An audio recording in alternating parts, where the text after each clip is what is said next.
they will come back and be of help to this nation. We pray and receive your will through Jesus Christ our Lord. Amen.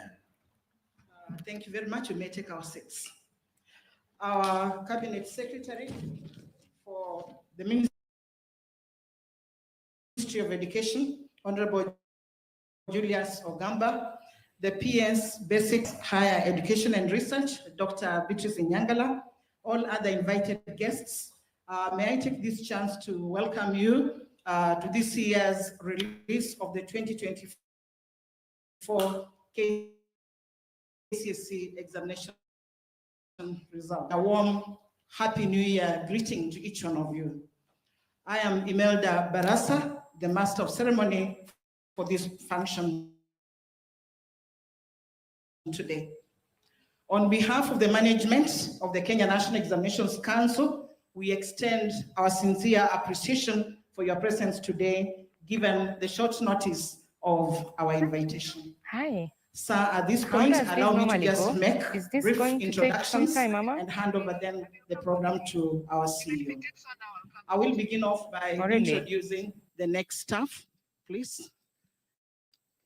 You are the owners of the home, so let's welcome our guests. You can wave so that our CS can see that we are here, and we want to appreciate the work that you have done. In our midst, sir, we've invited quite a number of guests, and I'll begin off by introducing the CEOs of the sagas. We have Mary Kiboy, the principal, Nyeri National Polytechnic. She's in our midst. Thank you. We have Mr. Mukwe from the Ministry of Interior, Gao Coordination. We also have Mr. Etiang, the Assistant Inspector General, Ministry of Interior. Thank you, sir, and welcome. We have Dr. Kirika, the Acting Regional Director of Education, Nairobi. He's in our midst. Within us, we also have Mr. Mwaniki, the Managing Director, Jomo Kenyatta Foundation. Thank you. We're moving on. We have Mr. Julius Arito, the Managing Director, Kenya Literature Bureau. With us, we also have Mr. Njogu James, the Secretary General and CEO, NATCOM. We also have Ross Ete, the CEO, Kenya Private Schools Association. Sir, with us, we also have the Chairman, Kenya Private Schools Association, Mr. Charles Ochome. We have the Chairman, Kenya Secondary Schools Heads Association, Mr. Willie Kuria.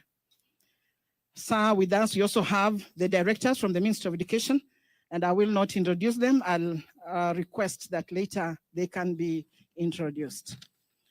Sir, we invited quite a number of guests, and we also have Mr. Odundo, the director, Dr. Odundo, the director, Kemi. At this point, sir, I just want to welcome all of you for this function. And I know Kenyans are awaiting the release of the results. Something unique about the candidates this year is that 2024 is that this is a group that was affected by quite a number of factors, ranging from COVID. We then had the floods, and we had quite a number of natural calamities that affected them. So today, they must be viewing us, and they are joined by their different parents, guardians, sponsors, and teachers, including principals who are anxiously waiting to receive their results. Sir, without much ado, allow me then to welcome the CEO of the Kenya National Examinations Council to make his remarks and run the rest of the program. Ladies and gentlemen, please welcome Dr. David Jengere with a round of applause. Thank you, sir, and talk over. Thank you very much, Imelda, the Cabinet Secretary, Ministry of Education, the Principal Secretary, State Department for Basic Education, the Principal Secretary, State Department for Higher Education, the representatives of the Ministry of Interior, National Police Service, DCI, the chairperson of the Kenya National Examinations Council board, council members, fellow CEOs, representatives of the associations Kcse, Kcse, and Kenya Private Schools Association, staff from the Kenya National Examinations Council, members of the Fourth Estate, all invited guests, ladies and gentlemen, good morning. On behalf of the management of the Kenya National Examinations Council, I take this opportunity to welcome you all to this ceremony, which marks the release of the 2024 Kcse examination results. As Imelda has said, it is worth noting that the candidates whose results we are releasing today sat their KCPE examination in March 2021, being the first cohort whose examination calendar was disrupted by COVID-19. We therefore commend them for their resilience this far. A total of 512,000 candidates registered for the Kcse examination, recording an increase of 7.19%. CS, the last time we had such an increase, I think, was in 2020. I wish to commend all the center managers for the efforts they made to ensure that all candidates registered within the stipulated timeframe. Assessment of the candidates started in January of 2024 with projects for agriculture, art and design, woodwork, metalwork, building construction, and computer studies. Field administration of theory papers and practicals was successfully undertaken between Tuesday 22nd of October and Friday 22nd of November 2024. During this period, 10,754 examination centers that had registered candidates were served from 610 distribution centers across the country. Double collection of first and second session papers was successful, and this helped to eliminate the challenge of early exposure that a few centers used to engage in. So I wish to commend Kcse for having supported us in this innovation, because CS, I can confirm to you that last year and this year, we didn't have a single case of early exposure of the second session paper. This innovation also necessitated a change in the timetable to have one session administered in the morning and the second session administered in the afternoon. This allowed the candidates adequate time between the two sessions, unlike in the past when they only had 1 hour between the two sessions. A total of 125,000 contracted professionals were engaged in the field administration process. They included officers from the Ministry of Education, Teachers Service Commission, and security officers, center managers, supervisors, invigilators, and drivers. Allow me, CS, to thank this team for dedicating their time and sacrificing, sometimes in situations that were very challenging, especially when we had rains. Thereafter, the council engaged 30,370 examiners for the marking of the examination papers in 40 marking centers. I applaud all the examiners for their professionalism and commitment. CS, allow me to shift focus to the 2025 examination and assessment cycle. This year, NEC will administer Kcse to the third cohort of the competency-based education and the Kenya Junior Secondary Education Assessment to the first cohort that has just joined grade 9. We will also administer the Kenya Pre-Vocational Level Education Assessment to an estimated 5,306 candidates with special needs who are following the stage-based pathway of the competency-based education. In readiness for the Kenya Junior Secondary Education Assessment, NEC undertook a pilot in July 2024 by administering the assessment to learners in 235 schools sampled from all the 47 counties. The pilot findings were used to develop the assessment blueprint that will be used for this level. I wish to inform everyone that NEC has developed and uploaded sample papers for the Kenya Junior School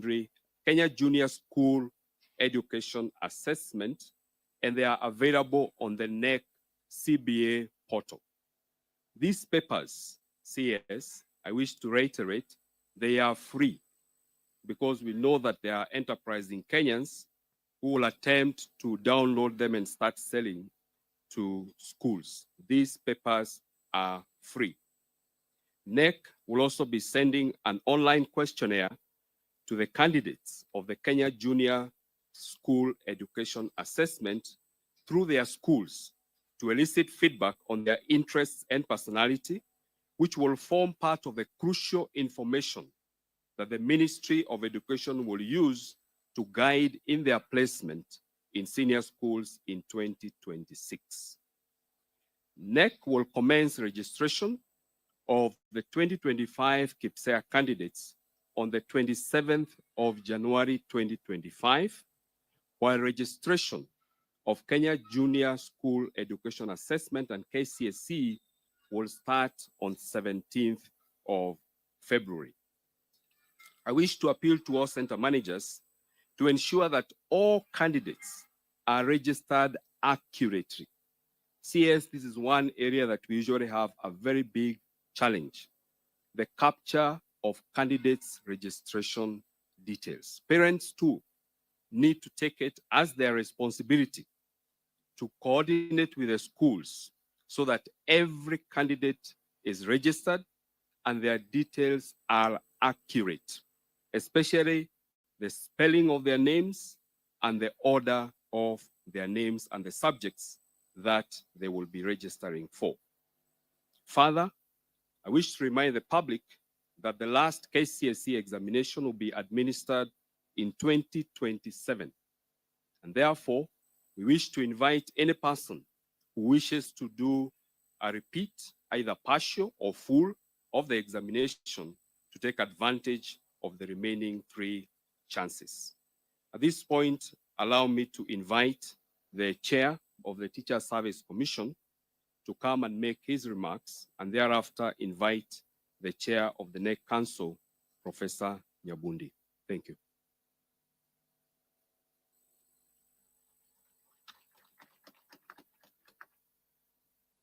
Thank you. The CS, the PS is pleasant. Allow me to ride on the established protocol. Ladies and gentlemen, good morning. Good morning. Happy New Year. Thank you. Let me start by saying it's an honor to start before you to mark this significant occasion, the release of 2024 Kenya Certificate of Secondary Education results. Ladies and gentlemen, I take this opportunity to express the Commission's deep gratitude to our teachers who supervised, invigilated, and marked the examinations.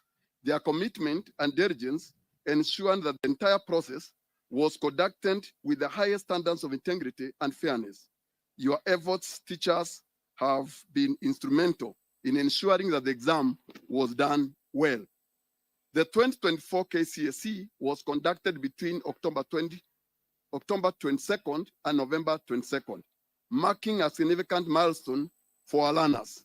Today's results are not just numbers, they represent the culmination of months of hard work and dedication by learners, supported by teachers and parents. To the candidates, we congratulate you on this achievement and wish you success as you transition to the next phase of life.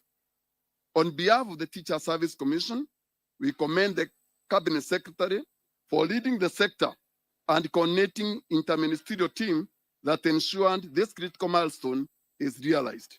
To the candidates who will receive their results today, I wish you success in your future endeavors. Remember, this is not the end of your journey, but a stepping stone to the next phase of your life. Ladies and gentlemen, as a commission, we remain committed to addressing the challenges facing the teaching service, particularly those related to teacher shortages. Through the support of the national government, we have recruited 76,000 teachers over the past 2 years to strengthen the implementation of CBC. Of these, 20,000 teachers are teacher interns who have reported to the schools, junior secondary schools, this term, marking a significant milestone as grade 9 learners begin the academic journey this week. Notably, the 20,000 interns are strategically targeted to increase the number of science teachers, a critical area in advancing STEM education. This focus is aimed in equipping our learners with the skills and knowledge necessary to thrive in a dynamic and technologically driven world. In addition, I'm pleased to note that the government has, over the last 2 years, provided the Commission with additional funding to promote teachers. This financial year, the Commission is conducting interviews to promote a total of 25,288 teachers across the various grades. We encourage all eligible teachers to take advantage of this opportunity to advance their careers. These promotions are a testament to our commitment of fostering professional growth and recognizing the hard work of our teachers. Allow me to say that in total, from last year to this year, we have promoted 59,792 teachers. Ladies and gentlemen, the Commission also continues to prioritize capacity building of our teachers and development. To date, we have already done 292 primary school teachers retooling, as well as an additional 60,000 junior secondary school teachers were trained to support the junior secondary schools. Sir, these programs ensure that our teachers are equipped with the skills to effectively implement the CBC and meet the diverse needs of our learners. These efforts underscores our commitment to ensuring that the learners in public schools receive quality education.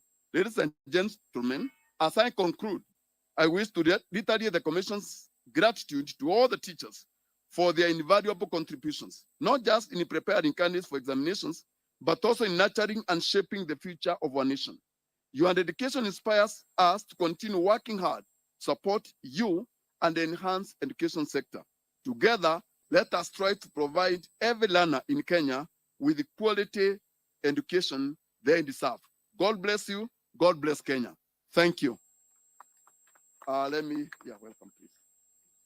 Let me welcome the chair of NEC.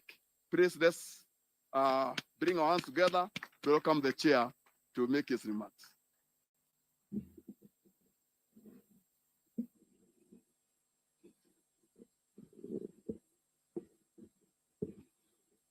Good morning, everybody. The Cabinet Secretary, Minister of Education, Mr. Julius Mingos Ogamba, the Principal Secretary, State Department of Basic Education, Dr. Bailey Okipsang, the Principal Secretary, State Department of Higher Education and Research, Dr. Beatrice Uganda Nyangala,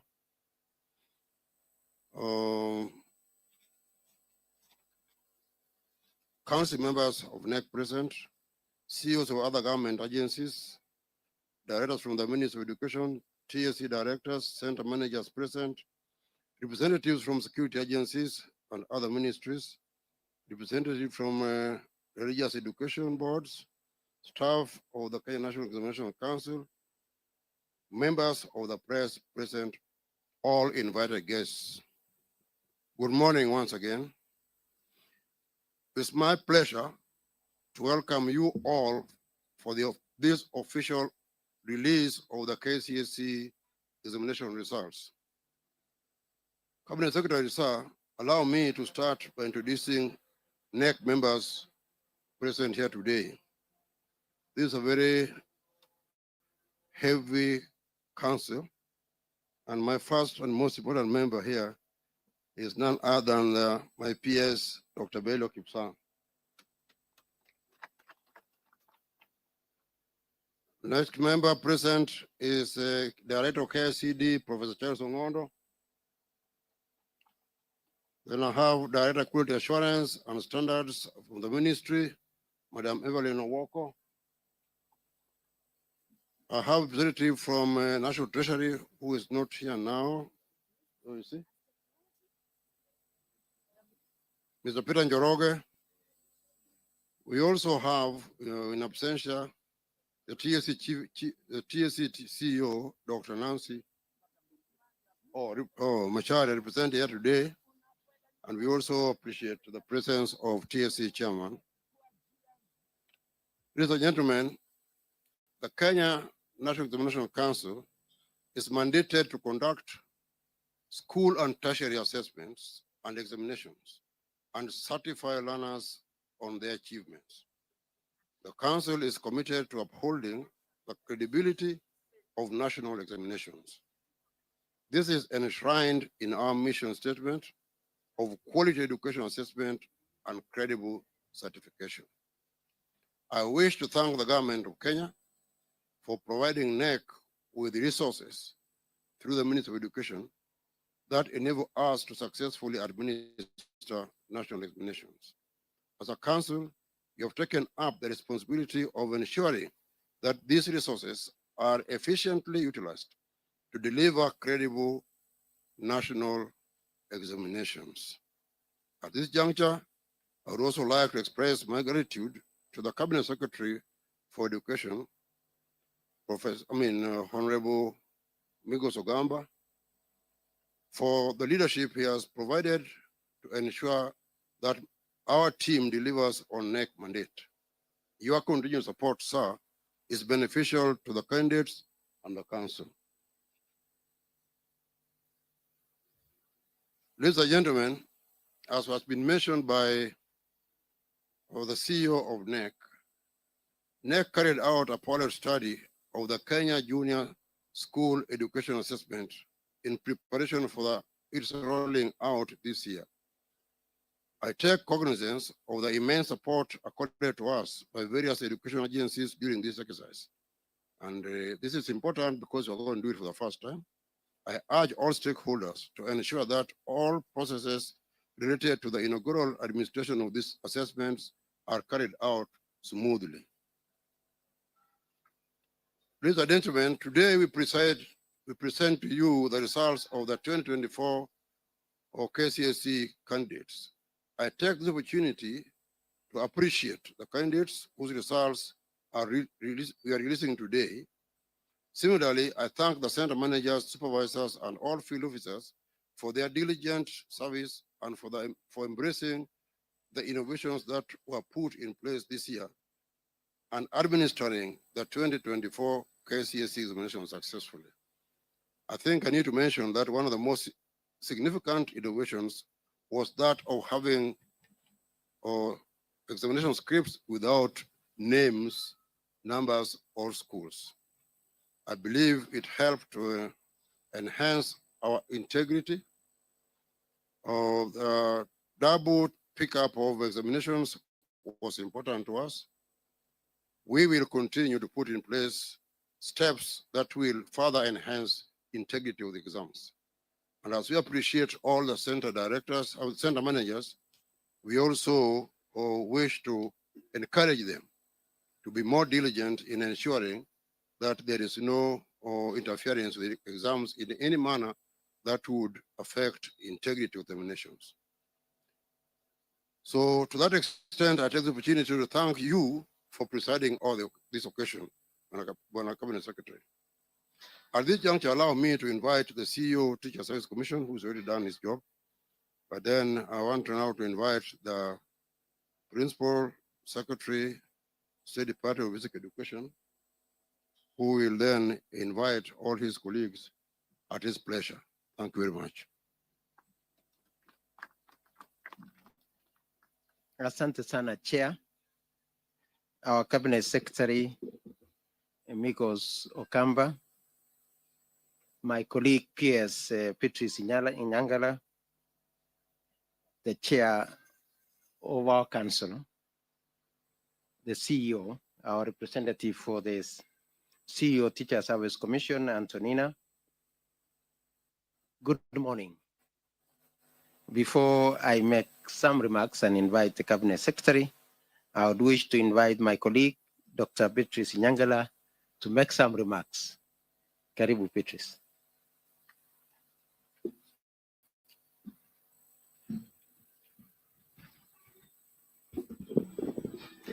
Our Cabinet Secretary for Education, Honorable Julius Migos Ogamba, my colleague PS, Dr. Belio Kipsang, the Chairperson of the Kenya National Examination Council, Professor Julius Nyabudi, the Chairperson of the Teacher Service Commission, Dr. Jamlek Muturi, the CEO of NEC, Dr. David Jangere, NEC Council members, senior officers from NEC, the Ministry, and the Teacher Service Commission, members of the Fourth Estate, distinguished guests, ladies and gentlemen, good morning.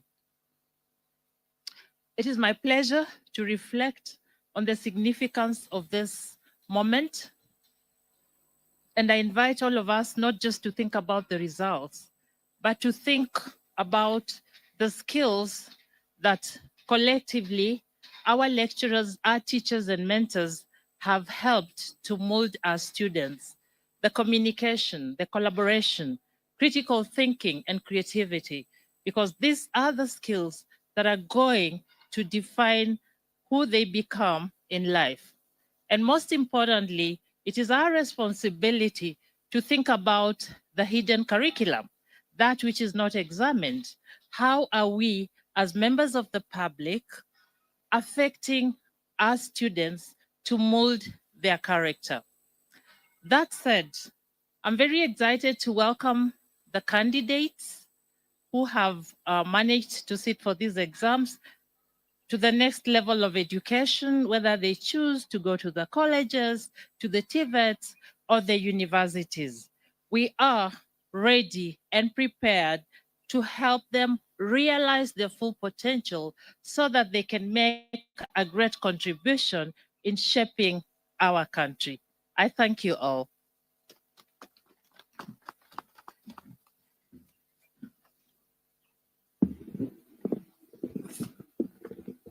Thank you very much, PS. Once again, I would want to take this opportunity to thank all of us, thank God for the successful completion of last year's Kcse examinations administration cycle, as our Cabinet Secretary today releases these results this time in January 2025. I would want to also thank all of us and the patience that we have had in ensuring that our children receive that which they labored for the last 4 years. And again, the calendar of education that has just ended has been quite successful, as the ministry was able to go and deliver upon a number of targets that we set out for ourselves. Notwithstanding that, yes, there were some challenges that we also had to surmount. And some of the deliverables that we were able to deliver on in this particular year were among them the construction of the junior school classrooms. And at this juncture, I want to thank our heads of institution, our head teachers in our junior school for ensuring that the resources that we placed on them, they were able to optimize on it, and that we were able to therefore achieve our objective of ensuring that our children had classrooms. Again, we would want to also mention that we were able to distribute the necessary books, revamping our ICT infrastructure, engaging with our teachers' colleges to ensure that they also have the necessary facilities as they train our future teachers, among a few others. And with regard to the examination and assessment, I would want to mention, as we mentioned last year, that we were able to successfully phase out the KCPE that we did as the last one last year, as we embark ourselves in preparing for the next stage of assessment, which will be Kenya Junior School Assessment. I would also want to affirm that the State Department for Basic Education is committed to delivering in line with global and national goals, that which we have been set out to do. To this end, I will affirm that we have developed the necessary policies, regulations that will guide us into the future as we implement the competence-based education, looking forward to our first cohort joining senior school next year. And also to affirm that now 3 of the levels have attained the full cycles. The PP1, that is the ECD, have already achieved the full cycle in PP1 and PP2. Our primary schools have achieved the full cycle from grade 1 to grade 6. The junior school has now also achieved the full cycle of grade 7, 8, and 9. And therefore, we look forward to the critical step of going to the junior school, to the senior school next year. And with the guidance of the Cabinet Secretary, we shall be ensuring that we put in place all the necessary guidelines and anything that will be needed to ensure the success of moving forward to the next level. And with regard to the Kcse examination, as already mentioned by the CEO and the chair, we thank all the stakeholders that were able to work with us in ensuring that the exam was successfully implemented. Finally, we would wish to implore on our teachers, our parents and guardians to continue being good role models of the future generation that they are entrusted to take care of. Because as it is said, children learn what they live, and also children live what they learn. Please, as adults, as parents, as teachers, as leaders, let's ensure that we are better role models to our young ones as we go into the future. The youth are a reflection of the society that we live in.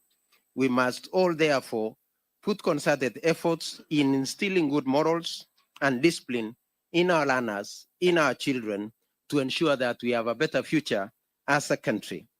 Ladies and gentlemen, without taking my time, I know Kenyans are waiting anxiously for these results. It is my humble duty to now invite the Cabinet Secretary to make his remarks and thereafter release the results for the 2024 cohort of Kcse. Karibu sir. Thank you. Thank you, PS. Please be seated. The Principal Secretary, State Department for Basic Education, Dr. Belio Kipsang. The Principal Secretary, Department of Higher Education and Research, Dr. Beatrice Nyangala. The Chairperson, Kenya National Examination Council, Professor Julius Nyabundi. Chairperson, Teacher Service Commission, Mr. Jamlek Muturi. The CEO, Kenya National Examination Council, Dr. David Njengere. The NEC Council members present, the senior government officials from the Ministry of Education, Ministry of Interior, and all other government ministries present, representatives of education-related unions and associations, members of the press, ladies and gentlemen, good morning. For the first time in more than 30 years, I stand here today to speak about a secondary school subsector which henceforth faces a massive transformation arising from the first implementation of the competency-based education. I say this because the exit of the 2024 Kenya Certificate of Secondary Education examination candidates from our high schools and absence of Form 1 class in 2025 now means that we have a trimmer senior school section of classes ranging from Form 2 to Form 4. In sync with these changes, our first cohort of CBE learners who joined grade 9 this year will be transitioning to grade 10 in 2026, calling for an urgent and formidable measure to ensure our senior schools are ready for the CBC pioneers. With the release of the 2024 Kcse results today, we have started a gradual phase out of an examination that has been offered for 35 years, with the last one expected to be held in 2027. I therefore wish to immensely thank all our education sector stakeholders who have year after year put their best foot forward to ensure they adequately prepare our Kcse candidates to administer the annual examinations ever so successfully and smoothly.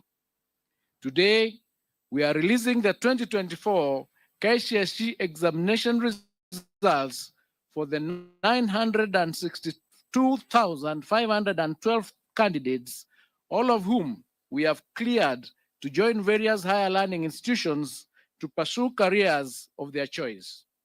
For in our education system, we have created space for all our Kcse graduates, irrespective of their grades, in line with our government mantra of leaving no one behind. With immense gratitude, I register my appreciation to His Excellency the President, Dr. William Ruto, for entrusting and fully supporting our team to implement critical reforms in the education sector. Given that the education sector impacts each household at an individual level, I have promised to meticulously lead the sector in the rollout of the reforms proposed under the Presidential Working Party on Education Reform with precision and success. I take this opportunity to thank all the sector players from the Ministry of Education, the Ministry of Interior and National Administration, the Ministry of ICT, the Teacher Service Commission, and all other MDAs for their concerted efforts during the administration period of the 2024 Kcse examination.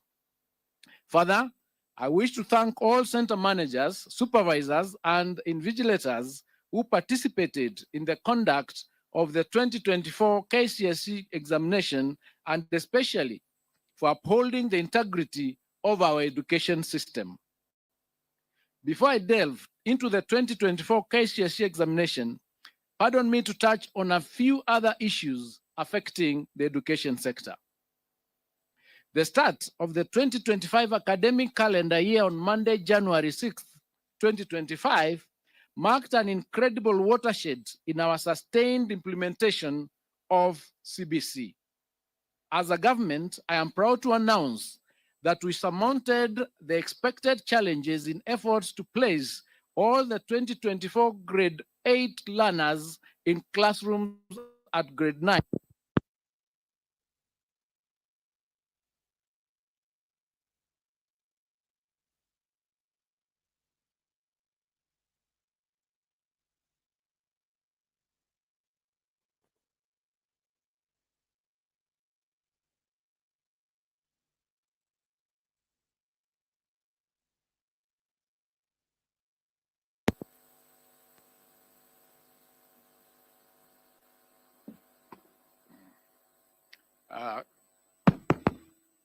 Thank you. I think I should take that again.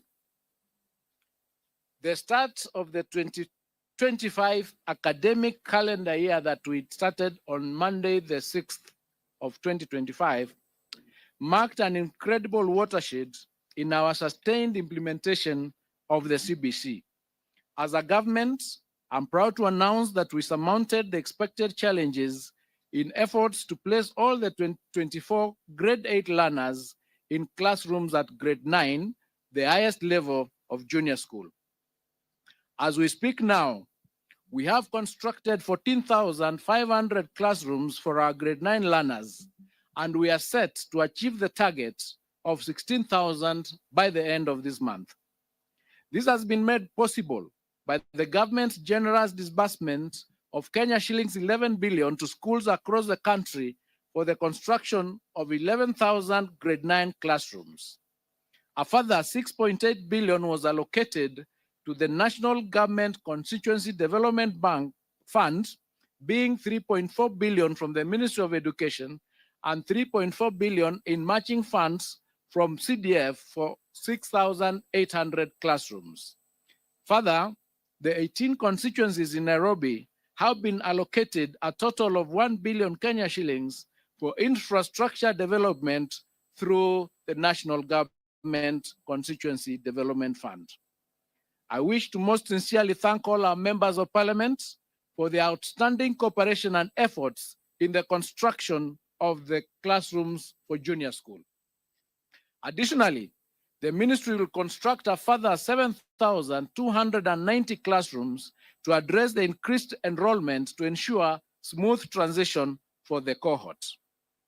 The ministry has also procured 9,926,618 textbooks for grade 9, which have been distributed to schools, with the exercise expected to be completed by the end of this month. I have directed the Kenya Institute of Curriculum Development to work robustly and ensure that all required textbooks and other instruction materials are available for use by our learners. Having successfully transitioned to the highest level in junior school, our focus will now shift to starting off senior school in January 2026. Under the senior school, we are expected to mount 3 pathways for our learners. These are the STEM pathway, the social sciences pathway, and the arts and sports pathway. As part of our preparations, we have already worked on guidelines for the transition and placement of learners to grade 10. To ensure that all key players have taken part in the formulation of the guidelines, we will be subjecting the draft documents to a stakeholder validation exercise from February 2025. The Ministry of Education has noted with great concern a disturbing situation where some senior schools are returning to the banned practice of charging levies. I wish to put it on record that the government will not condone the practice and will take stern action against school administrators who are found to be levying extra charges on parents. I must emphasize that the fees charged in our secondary schools remain the same as was the case in 2024. As promised last week, the Ministry of Education is liaising with the National Treasury to ensure that 48 billion Kenya shillings capitation grants for our primary, junior, and secondary schools levels for Term 1, 2025 are disbursed using the data captured under our National Education Management Information System. I wish to state that the government has kept enhancing measures aimed at ensuring high levels of efficiency and effectiveness in the administration of national examinations. Starting this year and following extensive stakeholder consultations, I wish to announce that Kenya National Examination Council will introduce a mid-year series of the Kcse examination to be administered in July every year. The examination will target candidates wishing to repeat the Kcse examination and those who may have missed sitting in examinations due to sickness or other unexpected hardships. Adult candidates may also consider registering for the July series examination from this year. As part of aligning our examination process with best global assessment practices, the ministry is working on integrating the use of Orbit readers and phase out Braille machines in the administration of the Kcse examination to candidates with visual impairments. I now wish to provide an overview of the performance of the 2024 Kcse examination cohort. During the 2024 Kcse examination, a total of 962,512 candidates sat the examination compared to 899,453 candidates in 2023. This represents an increase of 64,553 candidates, or 7.19%. Out of the candidates who sat for the 2024 Kcse examinations, 480,310 were male, while 482,202 were female, representing a 49.9% and 50.1% respectively. This is the first time since inception of Kcse examination that female candidates are more than the male candidates. During the year 2024, the Kcse examination, 14 counties had a significant entry of more male than female candidates. These counties include Garissa, which had 62.8% against 37.17%. Mandera, 63.83% against 36.17%. Wajir had 60.27% against 39.73%. Turkana had 59.64% against 40.36%. Samburu had 53.41% against 46.59%. Narok had 52.77% against 47.23%. Homa Bay had 52.81% against 47.19%. West Pokot had 53.52% against 46.48%. Mombasa had 51.31% against 48.83%. Migori had 51.02% against 48.98%. Embu had 51.09% against 48.91%. Kcse had 51.03% against 48.97%. Nyamira had 51.39% against 48.61%, and Baringo had 51.67% against 48.69%. On the other hand, 14 counties had significant entry more female than male candidates as follows. Vihiga had 55.15% against 44.85%. Elgeyo Marakwet had 53.76% against 46.24%. Kirinyaga had 51.46% against 48.54%. Meru had 51.69% against 48.31%. Kiambu had 52.78% against 47.22%. Nairobi had 52.41% against 47.59%. Kisumu had 52.39% against 47.61%. Kitui had 51.14% against 48.86%. Taita Taveta had 51.45% against 48.55%. Kwale had 53.31% against 46.69%. Isiolo had 52.11% against 47.89%. Tharaka Nithi had 52.06% against 47.94%. Kakamega had 51.80% against 48.20%, and Washingishu had 51.06% against 48.94%.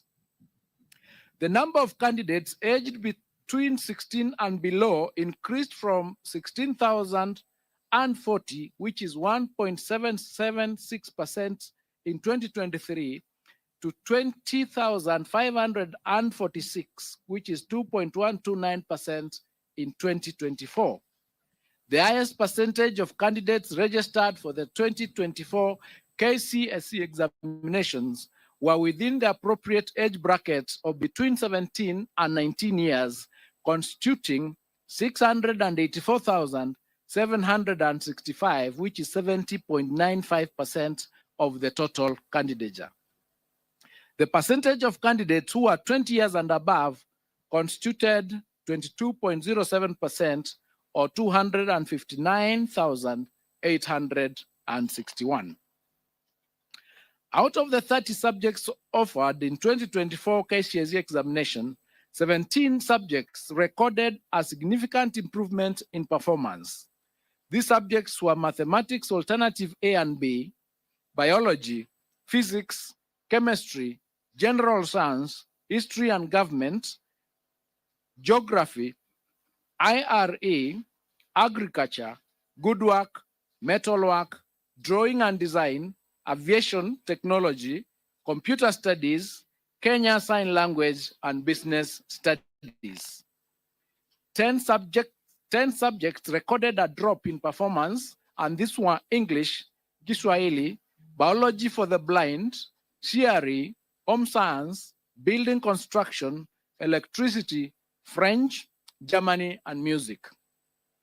Female candidates recorded better mean score performance than male candidates in the following 7 subjects: English 101, Kiswahili 102, Kenya Sign Language 504, French 501, Home Science 441, CRE 313, and Art and Design 442. Male candidates, on the other hand, recorded a better mean score performance than female candidates in 23 subjects, and these are Mathematics Alternative A and B, Biology and Biology for the Blind, Physics, Chemistry, General Science, History and Government, Geography, IRE, Woodwork, Metalwork, Building and Construction, Power Mechanics, Electricity, Drawing and Design, Aviation Technology, Agriculture, Computer Studies, German, Arabic, Music, and Business Studies. As it was in 2023 Kcse examination, the 2024 Kcse examination results have been graded using the reviewed grading system, in which the overall grade at Kcse examination has considered mathematics the best performed language among 3, that is English, Kiswahili, Kenyan Sign Language, and the best performed 5 subjects. There were 1,693 or 0.18% candidates who obtained an overall grade A in the year 2024 Kcse examination, compared to 1,216 or 0.14% candidates in 2023. The number of candidates with direct university entry qualifications of grade C+ and above was 246,391, translated to 25.53% in the year 2024, compared to 201,133, which is 22.27% in the year 2023. And this is attributed to the improved or new grading system. The number of candidates with grade C-, which is TVET diploma and above, was 476,889, translated to 49.41% in the year 2024 Kcse examination, compared to 401,216, which is translated to 44.42% in 2023. The number of candidates attaining a pass grade, which is grade D+ and above, was 605,774, which is 62.76% in the year 2024 Kcse examination, compared to 526,222, which is 58.27% in 2023. To enhance the credibility of the examination process, for the first time, candidates' examination question papers was personalized and anonymized. This helps to improve objectivity during marking and holding candidates personally responsible for any irregularities. There were 840 candidates who were involved in examination irregularities in 2024, and their examination results have been cancelled.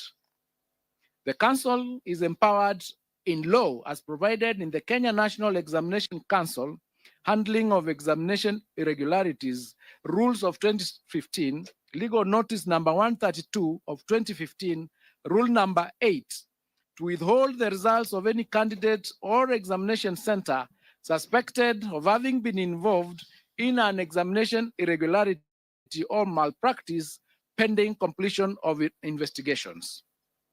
To this end, the results of 2,829 candidates suspected to have involved in the examination irregularities have been withheld pending completion of investigations that should be completed within a period of 30 days from the official release of examination results, which is today. It is unfortunate that a few contracted professionals and teachers are still insistent on ruining the future of our learners by subjecting them to examination malpractices. 91 contracted professionals were reported to have been involved in aiding examination malpractices. Firm disciplinary action will be taken against such teachers. Individual 2024 Kcse candidate examination results will be accessed online through a secure link on the NEC website or directly through the following website: https://results.nec.ac.ke. Candidates will be required to enter the candidate's index number and any one of the names as per the registration data for the 2024 examination results. The results will be available immediately after the end of this function. Any candidate with difficulties in accessing individual results is advised to call NEC toll-free number 080-0724-900 or 080-0721-410. It is now my humble duty and privilege to declare the 2024 Kcse examination results officially released. I wish all the candidates success in their future endeavors, and I wish all of you a happy new year 2025. Thank you and God bless you.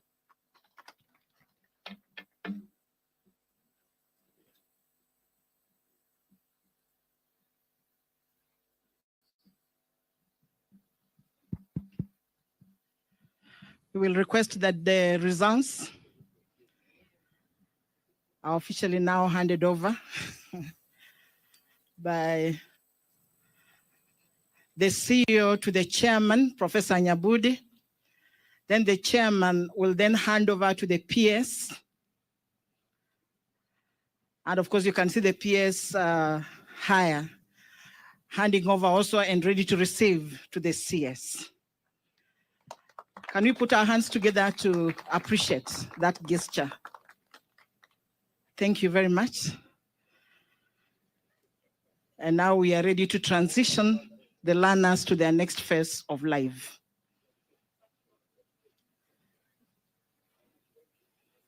Thank you very much, and we can take our seats.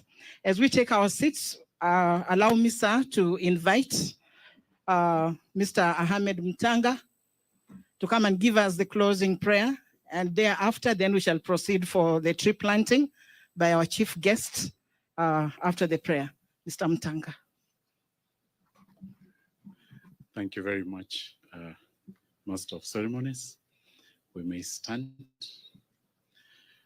أعوذ بالله من الشيطان الرجيم بسم الله الرحمن الرحيم ألم نشرح لك صدرك ووضعنا عنك وزرك الذي أنقض ظهرك ورفعنا لك ذكرك فإن مع العسر يسرا إن مع العسر يسرا فإذا فرغت فانصب وإلى ربك فارغب. Ya Allah, we recognize your presence in this meeting, and we thank you for the meeting and the way it has proceeded. We thank you for the leadership that you have bestowed on us, and we thank you, Ya Allah, for the blessings that you gave us and the responsibility you gave us to bestow our energies and our efforts on the path towards giving our young children their future. Ya Allah, we ask you especially to grant every family that had a candidate joy and celebration today, and grant them the wisdom to remember you as they thank you for the sacrifices that they have made. Ya Allah, we especially thank you, especially for our cabinet secretary, the permanent secretaries, our chairman and our CEO, and all the people who are involved in processing these examination results. It was a tedious affair, Ya Allah, and you know the sacrifices people made. And you have specifically said in the Quran, Inna ma'ala usri yusra, verily after every hardship there is ease. And therefore we know that today as we celebrate, it is a day for us to feel the ease. Ya Allah, bless the congregation that is here today, our fourth estate, members of the fourth estate who have endured the climate as it is. They are not under any shade. Ya Allah, give them the perseverance and let them allow them to give the objective reporting so that today every family will know what we have processed here today. Wassalatu wassalamu ala Muhammad wa ala alihi wa sahbihi ajma'in walhamdulillahi rabbil alamin. Amin, thumma amin, thumma amin. Amen. Thank you. Sir, we request that we proceed to the tree planting site through this exit. And thank you very much for gracing our occasion. Thank you, sir. And we really appreciate your presence and appreciate the sacrifice you've made to be with us today.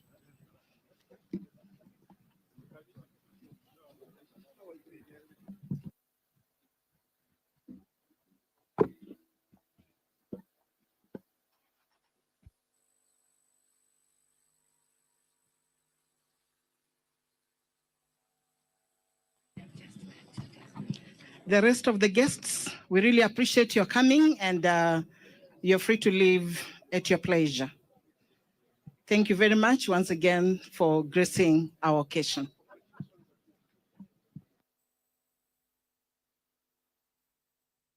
Mtazamaji, bila shaka ni Alhamisi ya tarehe 9 mwezi wa kwanza mwaka 2025.